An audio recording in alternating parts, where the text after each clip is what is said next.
Hello गुरीज, life with तेजलमध्ये तुम्हा सर्वांचं मनापासून स्वागत आहे. आज मिनी व्लॉग तर नाही, पण काही महत्त्वाचं बोलायचं आहे.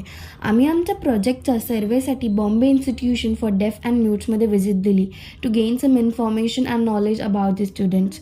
But as soon as we entered in the world, काहीतरी वेगळंच जाणवलं. The energy around us was so positive. आमचं जे काम होतं आम्ही ते तर केलं, but even we spend a good time with them. खूप हसलो आणि आम्ही त्या मुलांना जाणून घेण्याचाही प्रयत्न केला. But after that I realize की किती अवघड असतं ना त्यांचं आयुष्य, पण त्याहून जास्त त्यांची प्रयत्न असतात. किती एफर्ट्स घेतात ना ते just to have a normal life like us. पण आपण काय करतो त्यांच्यासाठी? Do we even take a small efforts towards them? आपण कधी कधी स्ट्रेंजर्सशी पण बोलून घेतो, पण कळत नकळत आपण यांच्याकडे कायम दुर्लक्ष करतो.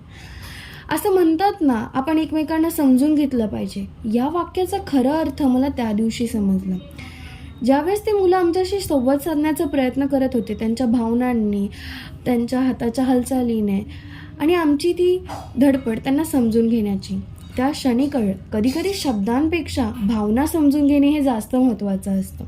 मी हा व्हिडिओ का बनवत आहे, आय रिअली डोंट नो, हे सगळं का बोलते आहे, but I felt something and I really wanted to share with everyone. At last I would like to say, understanding is not a speaking language, it's about making an efforts to connect.